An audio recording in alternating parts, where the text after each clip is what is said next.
March 1945. RAF Bradwell Bay, Essex, England.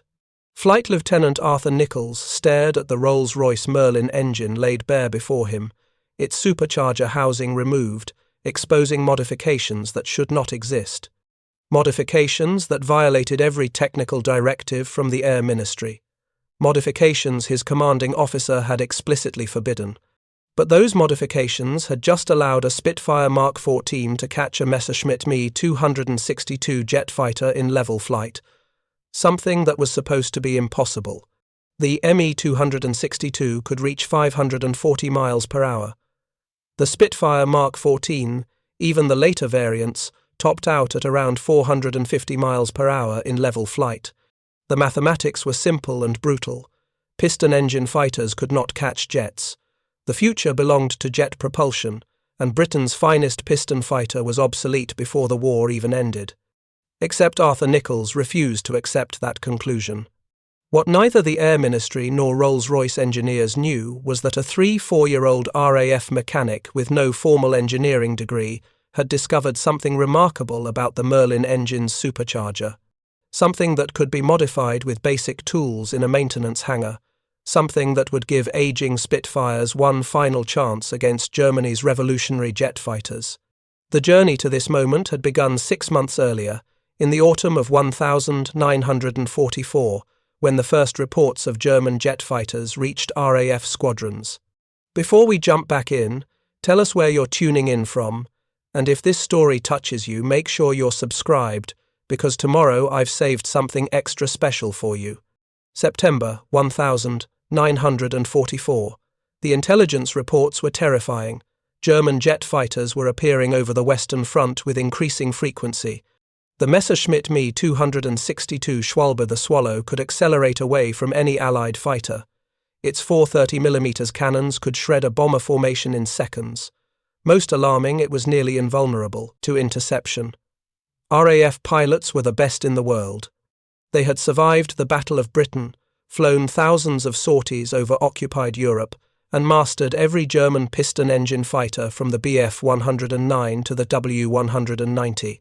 They had learned to exploit every tactical advantage, every quirk of their aircraft, every weakness in their opponents. They knew how to dive from altitude to build energy, how to use the sun as cover, how to lead a target perfectly at deflection angles that would make lesser pilots weep. But speed was absolute. Skill meant nothing if you couldn't catch your opponent. Flight reports from pilots who had encountered the Me 262 all told the same story. The German jets would appear suddenly, seemingly materializing from nowhere, make a single devastating attack pass through bomber formations, and vanish before Allied fighters could respond. Even diving from altitude, the classic energy advantage that had won countless dogfights, Allied fighters couldn't maintain pursuit. The Me 262 would simply accelerate away in level flight, pulling ahead with contemptuous ease while RAF pilots watched helplessly through their gun sights as the distance increased. The psychological impact was devastating. These were men who had fought their way through years of war, who had faced down Messerschmitt 109 seconds and Focke-Wulf 190 seconds and emerged victorious. Now they were encountering an enemy they couldn't touch. RAF Bradwell Bay was home to No. 610 Squadron, flying Spitfire Mark XIVs powered by the Rolls-Royce Griffon 65 engine. The Griffon was more powerful than the legendary Merlin that had powered earlier Spitfire variants, producing over 2,000 horsepower with its two-stage, two-speed supercharger. The engine was a masterpiece of British engineering, representing years of development and refinement. The Mark XIV was the fastest operational Spitfire variant, capable of 448 miles per hour at 26,000 feet. It could outclimb, outturn, and outfight any piston engine fighter Germany had fielded. It was not fast enough. Squadron leader James Harrington had encountered an Me 262 on September 28, 1944. His combat report was precise and damning. Engaged enemy jet fighter at 25,000 feet. Attempted interception from superior altitude. Enemy aircraft accelerated in level flight, increasing separation. No possibility of engagement. Enemy escaped without difficulty. The report concluded with a single devastating sentence. Current equipment is inadequate for jet interception. Harrington wasn't defeatist, he was honest. He had 18 confirmed kills and 3 probables. He understood air combat better than most men understood breathing. And he was telling his superiors that courage, skill, and experience meant nothing against jets. The Spitfire, magnificent as it was, had reached the limits of piston-engine technology. The next generation of British fighters, the Gloucester Meteor jets, were entering service, but not fast enough. Production was ramping up slowly, and most operational squadrons wouldn't see jets for months. Most squadrons would finish the war flying piston fighters against jets, trying to intercept threats they couldn't catch. The mathematics were brutal and undeniable. The Me 262 could reach 540 miles per hour in level flight. The Spitfire Mark XIV topped out at 448. That 9 2-mile-per-hour difference was an unbridgeable gap. No amount of pilot skill could overcome simple physics. Arthur Nicholls read the combat reports with growing frustration. Nicholls was a flight sergeant, the senior NCO mechanic for 610 Squadron. He had joined the RAF in 1936 as an aircraft mechanic apprentice, one of hundreds of young men who had cycled through RAF Halton's rigorous training program. He had spent 8 years working on every engine the RAF operated, from outdated Bristol radials to cutting-edge Rolls-Royce inline engines. He understood the Merlin engine intimately, every component, every system, every limitation. He could rebuild a Merlin blindfolded. He knew the sound of a perfectly tuned engine versus one that was slightly off. He understood how thousands of precisely manufactured parts worked together to produce reliable power at 30,000 feet in temperatures that would freeze a man's blood. But unlike most mechanics who accepted manufacturer specifications as gospel, who treated the technical manuals as holy writ that could not be questioned, Nicholls questioned everything. The Rolls-Royce Merlin and Griffon engines used 2-stage superchargers to compress intake air, allowing the engines to maintain power at high altitude, where the thin air would otherwise starve the engine of oxygen. The supercharger was driven by the engine's crankshaft through a series of precisely calculated gears, spinning at tremendous speed to force more air into the cylinders. The impeller blades inside the supercharger housing rotated at over 20,000 revolutions per minute, compressing air to pressures that would be impossible to achieve naturally at altitude. More air meant more fuel could be burned. More fuel meant more power. Simple thermodynamics. But superchargers consumed power to operate. The energy needed to spin the compressor at such tremendous speeds was drawn directly from the engine's output.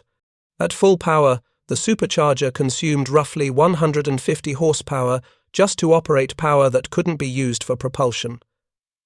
It was parasitic drag, an unavoidable cost of maintaining performance at altitude. The engineers had minimized this loss as much as possible, but physics imposed limits that couldn't be circumvented. The supercharger also generated tremendous heat by compressing the intake air. When you compress gas, it heats up, another unavoidable physical law. Hot air was less dense than cold air, which partially negated the benefit of compression. You were forcing more air molecules into the cylinders, but those molecules were spread out by heat, reducing the net gain. To combat this, the Merlin used an intercooler, essentially a radiator that cooled the compressed air before it entered the cylinders. Cold, dense air meant more oxygen per cubic inch, which meant more efficient combustion. The entire system was a carefully balanced compromise between power, efficiency, altitude performance, and reliability. Change one variable, and you affected all the others. Increase boost pressure, and you risked detonation. Run the intercooler too cold, and you risked ice formation. Push the supercharger too hard, and you reduced component lifespan. Rolls-Royce engineers had optimized every component through years of testing and development. The gear ratios were calculated precisely to provide maximum efficiency across the aircraft's operational envelope. The intercooler capacity was matched exactly to heat generation at various power settings. The boost pressure was limited to prevent engine damage from detonation or mechanical stress. Safety margins were built into every specification. The system worked brilliantly. The Merlin was probably the finest piston aircraft engine ever built, combining high power output with remarkable reliability. Thousands of Merlin engines had powered RAF fighters and bombers through years of war with exceptional performance. But Nicholls believed it could work better. He stared at the Griffon engine mounted in the maintenance stand, seeing not a finished product but a collection of compromises. Every engineering decision represented a trade-off, a balance between competing requirements, and where there were trade-offs, there were possibilities. What if the balance could be shifted? What if reliability could be sacrificed slightly for more power? What if the conservative safety margins could be narrowed? What if a mechanic with 8 years of hands-on experience could find something that Rolls-Royce engineers, brilliant as they were, had missed? The idea was either genius or madness, probably both. October 1944. The idea came to Nicholls while examining a Griffon engine that had suffered supercharger failure. It was a Tuesday morning, overcast and cold, the kind of English autumn day that made working in unheated maintenance hangars miserable. The engine had been pulled from Spitfire NH 749 after the pilot reported severe vibration and loss of power during a high-altitude patrol. The aircraft had limped back to Bradwell Bay on partial power, the Griffon coughing and shuddering, trailing a thin stream of white smoke that suggested bearing failure or worse. Nicholls had the engine mounted on a test stand by mid-morning, and what he found inside made him wince. The second-stage impeller, the high-altitude compressor wheel that spun at over 20,000 revolutions per minute, had shed a blade due to metal fatigue. The blade had disintegrated under centrifugal force, sending metal fragments through the supercharger housing like shrapnel. It was a catastrophic failure, the kind that could have blown the entire engine apart in flight. The engine had been running at maximum continuous power for an extended period during a long-range escort mission, generating excessive heat that weakened the impeller. The pilot had pushed the Griffon to its limits, chasing a formation of 190 seconds, holding maximum power for nearly 40 minutes. The engine had given everything it had, and then it had broken. Standard procedure was to replace the entire supercharger assembly. The damaged housing, the destroyed impeller, the bent inlet guide vanes, all of it would be discarded and replaced with new components from stores. It was the safe solution, the approved solution, the solution that Rolls-Royce engineering manuals mandated. But Nicholls noticed something while examining the damaged unit, something that had nothing to do with the failure itself. The supercharger gear ratio was fixed, meaning the impeller always spun at the same speed relative to the engine's crankshaft. When the engine ran at 3,000 revolutions per minute, supercharger spun at exactly 20,000 revolutions per minute, always. The relationship never changed. At lower altitudes, where the air was already dense, where sea level pressure provided plenty of oxygen for combustion, the supercharger was still spinning at full speed, compressing air that didn't need as much compression. The system was working against itself, consuming power and generating unnecessary heat to compress air that was already compressed by natural atmospheric pressure. It was inefficient, brilliantly engineered, meticulously tested, and fundamentally inefficient at certain flight regimes. What if the supercharger could be made more efficient at specific altitudes? Rolls-Royce had already addressed this problem with their two-speed supercharger design, which had low and high gear ratios that the pilot selected based on altitude. Below 15,000 feet, the pilot used the low gear ratio, which spun the supercharger slower and consumed less power. Above 15,000 feet, the pilot switched to high gear, which spun the supercharger faster to maintain pressure as the aircraft climbed into thinner air. But the transition between gears was mechanical, actuated by a hydraulic clutch mechanism that was complex, heavy, and prone to maintenance issues. The system was limited to exactly 2 settings, low and high, nothing in between, and it required careful pilot management. Switch too early and you lost power. Switch too late and you overboosted the engine. Pilots had to watch their altimeters constantly and time the gear change precisely. Nicholls wondered if there was a simpler solution, something that didn't require additional mechanical complexity or pilot workload. He began studying the intercooler system with renewed intensity, spending his off-duty hours in the technical library poring over engineering diagrams and performance charts. The intercooler used engine coolant flowing through a radiator matrix to cool compressed air before it entered the cylinders. Hot compressed air from the supercharger passed through one side of the heat exchanger, while cool glycol coolant passed through the other side. Heat transferred from the air to the coolant, and the cooled air then flowed into the intake manifold. The coolant temperature was regulated by a thermostat that controlled flow through the main radiator. When the coolant got too hot, the thermostat opened, allowing more coolant to flow through the radiator where it was cooled by ram air. When the coolant was cool enough, the thermostat closed partially, restricting flow.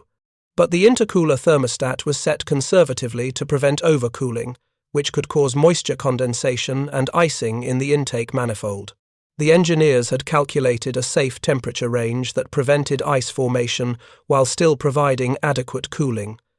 Safety margins were built into every specification. What if the intercooler could run colder? The physics were straightforward. Cooler compressed air was denser. Denser air meant more oxygen molecules per cubic inch of volume. More oxygen meant more fuel could be burned efficiently in each combustion stroke. More efficient combustion meant more power without increasing boost pressure or mechanical stress on the engine components. It was theoretically sound. It violated every Air Ministry directive about unauthorized engine modifications. Nicholls knew the regulations by heart. Technical Order 114, Section 3, Paragraph 12. No modifications to aircraft engines shall be performed except those explicitly authorized by the Air Ministry or the original manufacturer. Unauthorized modifications to engine systems constitute a court-martial offence under the Air Force Act of 1917, Section 40. The language was unambiguous. Aircraft engines were precision instruments operating at extreme limits of temperature, pressure, and mechanical stress. Changing anything, even something as seemingly minor as a thermostat setting, could cause catastrophic failure. An engine that detonated at high power could destroy itself in seconds, sending connecting rods through the crankcase, setting fire to fuel lines, or simply seizing up and windmilling uselessly while the aircraft fell from the sky. The pilot would die, the aircraft would be destroyed, and the mechanic responsible would face court-martial for manslaughter. Telling and preparing this story took us a lot of time, so if you are enjoying it, subscribe to our channel, it means a lot to us. Now, back to the story. But Nicholls also knew that pilots were dying because their aircraft couldn't catch German jets. Every week brought new reports of Me-262 attacks. Bomber crews were being slaughtered. Fighter pilots were watching helplessly as jets made attack passes and accelerated away. The Spitfire Mark XIV, magnificent as it was, had become obsolete the moment Germany's jets entered service. He began his experiments carefully, methodically, using test-stand engines rather than operational aircraft. If something went wrong, if an engine detonated or seized, it would happen on the ground where the only damage would be to equipment, not to pilots. The first modification was conceptually simple. He replaced the intercooler thermostat with one calibrated to maintain lower temperatures. The replacement thermostat came from a Merlin 61 variant that operated in a different temperature range. It fit into the Griffin's cooling system with minor modifications to the mounting bracket and required drilling 2 new bolt holes in the thermostat housing. The installation took 3 hours. Testing the modification took 3 days. Nicholls ran the modified engine on the test stand at various power settings, monitoring every parameter obsessively. Coolant temperature, intake air temperature, manifold pressure, RPM, oil pressure, oil temperature, cylinder head temperature, exhaust gas temperature. He had installed additional thermocouples and pressure gauges beyond the standard instrumentation, giving him visibility into every aspect of the engine's operation. The results on the test stand were promising. With colder intake air maintained at 40 degrees Fahrenheit, instead of the standard 65 degrees, the engine produced approximately 8% more power at the same boost pressure and RPM. The gain wasn't massive, but it was real and measurable. At 3,000 revolutions per minute and 18 pounds of boost, the standard engine produced 2,050 horsepower. The modified engine produced 2,214 horsepower, an additional 164 horsepower from a simple thermostat change. But the problem was durability. Running the intercooler colder increased the risk of ice formation in the intake manifold, particularly at high altitude where ambient temperatures were already well below freezing. At 30,000 feet, outside air temperature was typically -40 degrees Fahrenheit. If moisture in the intake air froze, ice could accumulate in the manifold, blocking airflow to some cylinders. Or worse, chunks of ice could break loose and be ingested into the cylinders, damaging pistons and valves. Nicholls solved this by adding methanol to the coolant mixture. Pure ethylene glycol coolant froze at 9 degrees Fahrenheit. By adding 30% methanol by volume, he lowered the freezing point to -65 degrees Fahrenheit. Methanol also had excellent heat transfer properties, actually improving cooling efficiency slightly. The mixture was carefully calculated through trial and error, enough methanol to prevent icing even at extreme altitude, but not so much that it reduced cooling efficiency or caused corrosion in the cooling system. He tested the modified coolant mixture extensively, running the engine at various temperatures and monitoring for ice formation. None appeared. The methanol-enhanced coolant prevented freezing while maintaining excellent heat transfer. The second modification was more radical and far more dangerous. Nicholls discovered that the supercharger bypass valve, which vented excess pressure to prevent overboosting, was opening too early. The valve was essentially a pressure relief mechanism, a spring-loaded gate that opened when manifold pressure exceeded a specific threshold.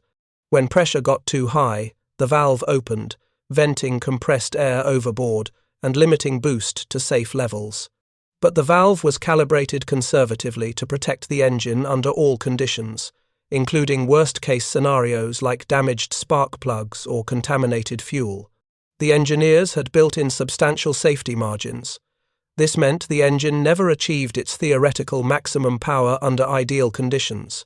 It was being artificially limited to protect against problems that might never occur. By recalibrating the bypass valve to open at higher pressure, by increasing the spring tension and adjusting the mechanical stops, he could increase boost pressure without modifying the supercharger itself. The modification was purely mechanical, requiring only hand tools and careful measurement, but the risk was obvious and terrifying. Too much boost pressure would cause detonation, uncontrolled combustion, where the fuel-air mixture exploded spontaneously rather than burning smoothly. Detonation was catastrophic. The uncontrolled pressure spike could punch holes through pistons, crack cylinder heads, or shatter connecting rods. Engine failure would be instantaneous and complete. Rolls-Royce had set boost limits for very good reasons, backed by thousands of hours of testing and years of operational experience. But Nicholls reasoned that the colder intake air from the modified intercooler would suppress detonation. One of the primary causes of detonation was excessive temperature in the combustion chamber. Hot air-fuel mixture was easier to ignite spontaneously. Cold air was harder to ignite, requiring higher pressure and temperature to detonate. If he increased boost pressure while simultaneously lowering intake temperature, the net effect on detonation margin might be neutral or even positive. It was a gamble based on thermodynamic theory and 8 years of practical experience. He recalibrated the bypass valve carefully, increasing the opening pressure from 18 pounds per square inch to 21 pounds per square inch. 3 pounds of additional boost. It didn't sound like much, but in the precise world of engine tuning, it was substantial. Testing on the stand confirmed his theory. With both modifications working together, the colder intercooler and the recalibrated bypass valve, the engine produced approximately 15% more power at high altitude without signs of detonation or excessive mechanical stress. No abnormal vibration, no unusual sounds, no hot spots on the cylinder heads, no signs of pre-ignition in the spark plugs. At 25,000 feet equivalent altitude in the test cell, the modified engine produced 2,365 horsepower. The standard engine produced 2,050 horsepower at the same altitude, an increase of 315 horsepower. 15% more power meant approximately 35 additional miles per hour in level flight, according to the performance charts. Drag increased with the square of velocity, so translating horsepower into speed was complex, but the rough calculations were clear. That would give the Spitfire Mark XIV the top speed of around 483 miles per hour, at optimal altitude still slower than an Me-262's 540 miles per hour, but close enough that altitude advantage and tactical position might allow interception. A Spitfire diving from 35,000 feet could build additional speed, perhaps reaching 520 miles per hour or more in the dive. If the pilot timed everything perfectly, if he spotted the jet early enough, if he had altitude advantage, if the jet pilot made even a small tactical error, it might be enough. Or it might get a pilot killed when the modified engine detonated at high power and scattered itself across the English countryside. Nicholls stared at the test data, knowing he had crossed a line he couldn't uncross. He had violated regulations. He had modified an engine without authorization. He had created something that could either save pilots' lives or end them. The only way to know which was to fly it. Here's your expanded 1,000-word version of Act 3. The secret test, written in a cinematic, historically grounded tone. November 1944. The war was shifting. The Luftwaffe's new jet, the Messerschmitt Me 262, had become a terrifying presence in the skies over Europe. Its speed rendered traditional interception almost impossible. To the Royal Air Force, it was a nightmare come to life. The enemy had leaped into a new age of flight, while Britain still relied on piston engines.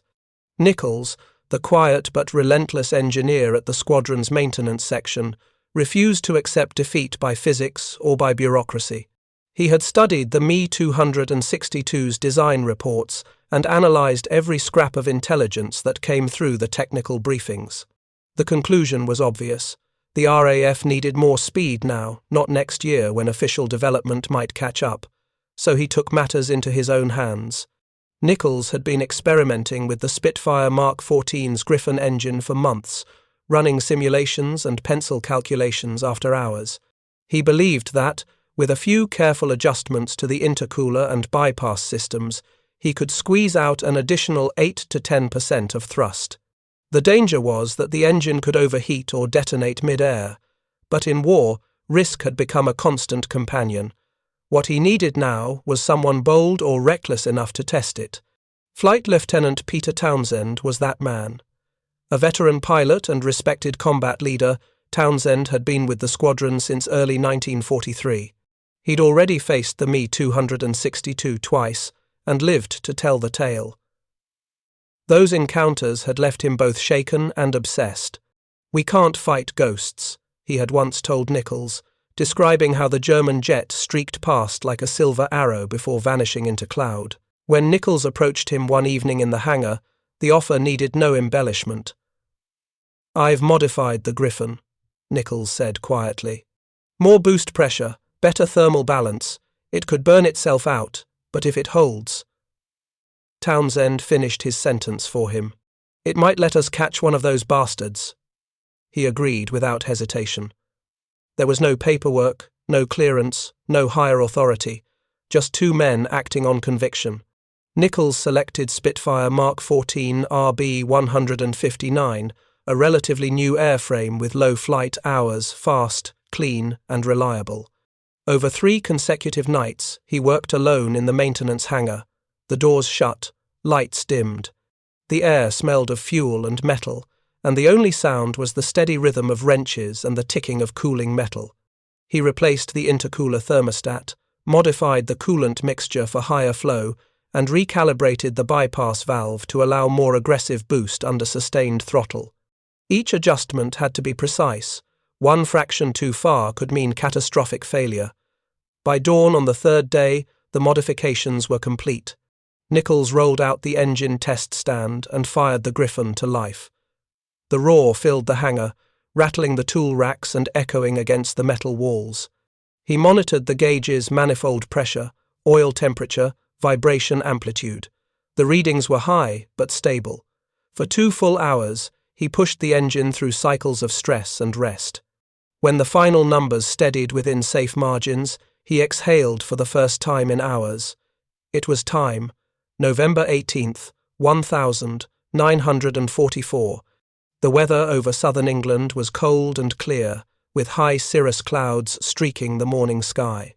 Townsend's flight plan was officially logged as a routine navigation exercise, a standard test of instruments and altitude handling. No one questioned it. He taxied RB 159 to the runway, the Griffin's modified growl deeper and more aggressive than before. Ground crew waved him off, unaware that they were witnessing the beginning of something quietly historic.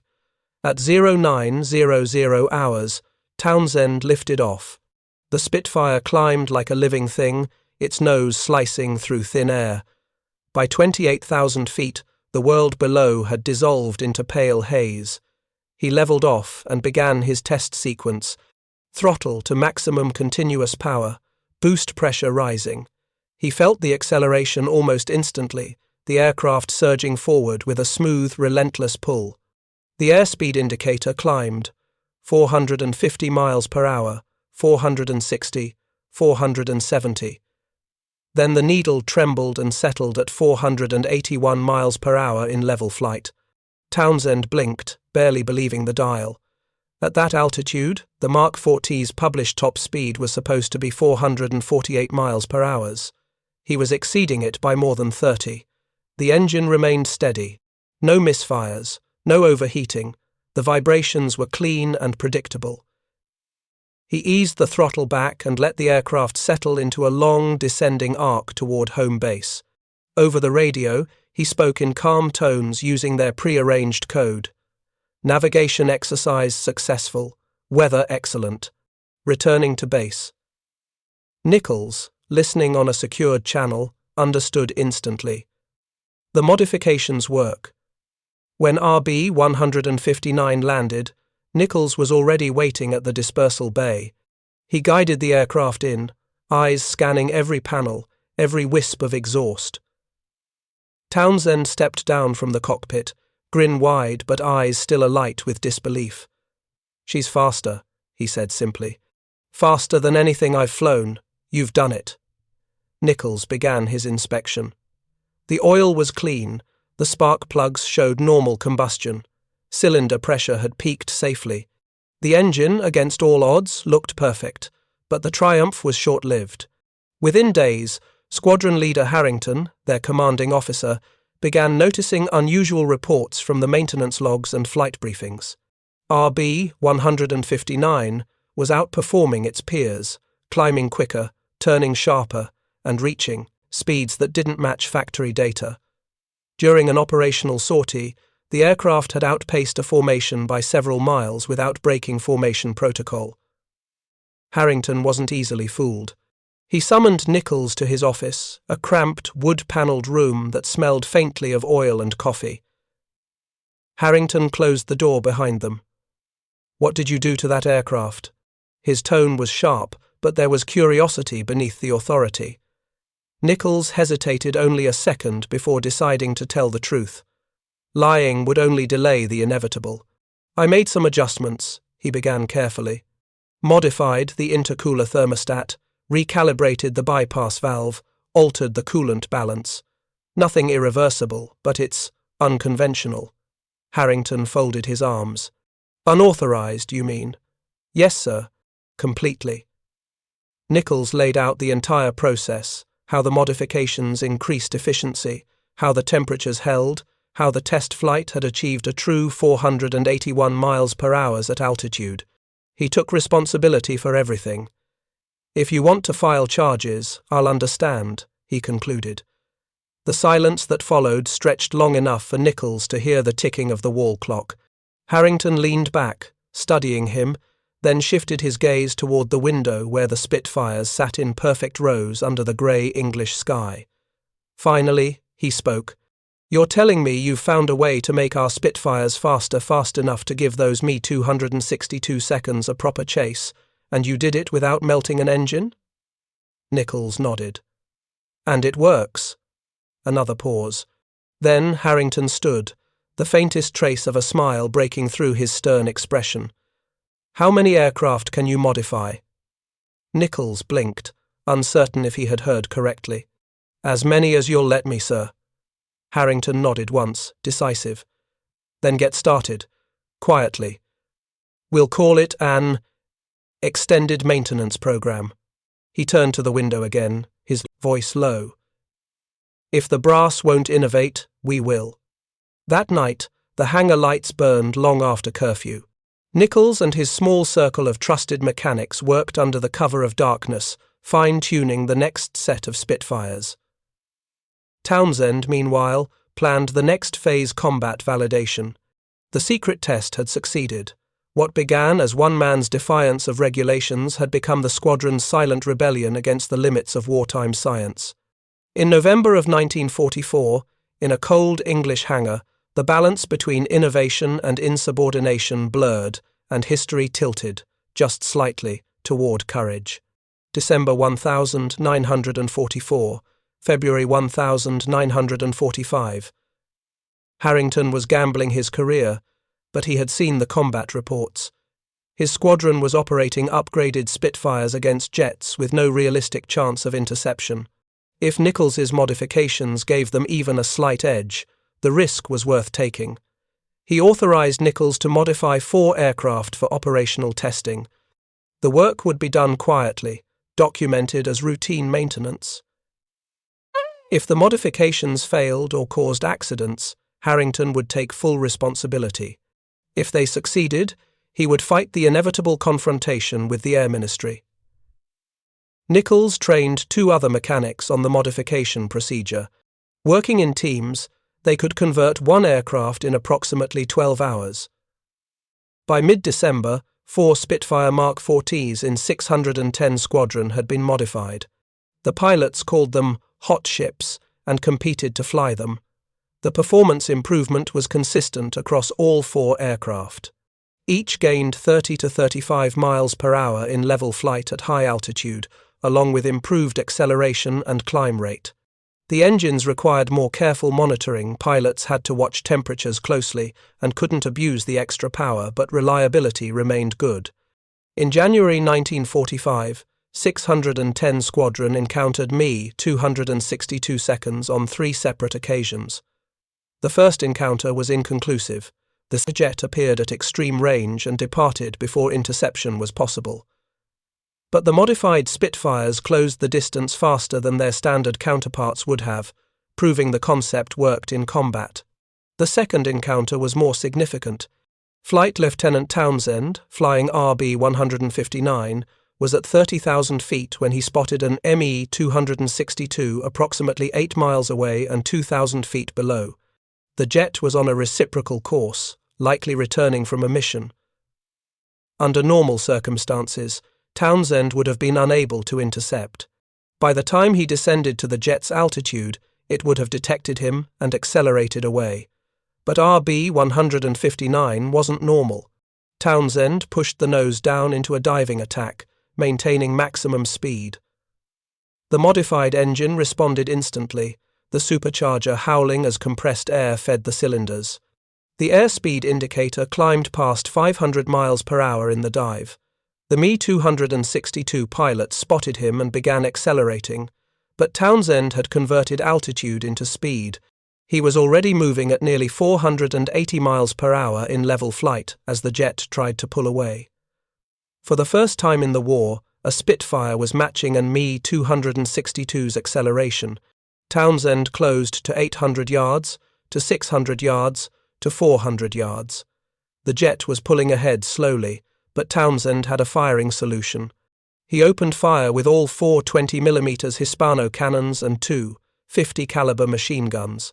The first burst missed, but the second struck the Me 262's left engine nacelle. Smoke poured from the engine. The jet's acceleration faltered. Townsend closed the distance and fired again. This time, multiple cannon shells struck the fuselage and right wing. The Me 262 rolled inverted and dove away, trailing smoke from both engines. Townsend's gun camera footage showed the entire engagement. It was the first confirmed damage to an Me-262 by an RAF Spitfire in level pursuit. The gun camera film reached Air Ministry headquarters within 48 hours, February 1945. The Air Ministry's response was swift and predictable. A technical investigation team arrived at Bradwell Bay on February 12, 1945. The team included Rolls-Royce engineers, Air Ministry inspectors, and RAF technical officers. Their mission was to determine how a Spitfire Mark XIV had achieved performance that exceeded factory specifications. Harrington met them at the airfield entrance and said 5 words: "The modifications are my responsibility." The investigation was thorough. Engineers examined all 4 modified aircraft, documented every change, analyzed engine performance data, and interviewed pilots and mechanics. They ran test flights with Rolls-Royce engineers aboard. Their report was damning and admiring in equal measure. The modifications were unauthorized and violated multiple Air Ministry directives. They increased engine wear and reduced service life. They created additional maintenance requirements. They required pilot training to avoid overstressing the engines. The performance gains were real, consistent, and tactically significant. The modifications did not compromise safety when operated within the new parameters. Most importantly, they gave RAF pilots a chance, however slim, of intercepting German jets. The report concluded with a recommendation that shocked everyone: approve the modifications for limited operational use while developing an official factory-engineered solution. The Air Ministry faced an uncomfortable choice. They could court-martial Harrington and Nicholls for violating regulations, which would send exactly the wrong message to other units facing similar tactical challenges. Or they could acknowledge that sometimes innovation came from unexpected sources and should be supported rather than suppressed. Air Chief Marshal Sir Charles Portal, Chief of the Air Staff, made the decision personally. The modifications would be approved retroactively. Nicholls would work with Rolls-Royce engineers to refine the changes for wider implementation. Harrington would receive a commendation for innovative leadership. No disciplinary action would be taken. But there was a condition: all future modifications must be properly tested, documented, and approved before operational use. In March 1945, Rolls-Royce issued a technical service bulletin authorizing modified intercooler settings and bypass valve calibrations for Spitfire Mark XIVs operating in air defense roles. The bulletin credited field innovations developed in operational squadrons without naming individuals. By April 1945, approximately 60 Spitfire Mark XIVs had been modified using Nicholls' techniques. April 1945. The war in Europe was ending. German forces were collapsing on all fronts. Me-262 encounters became less frequent as fuel shortages grounded most Luftwaffe jets.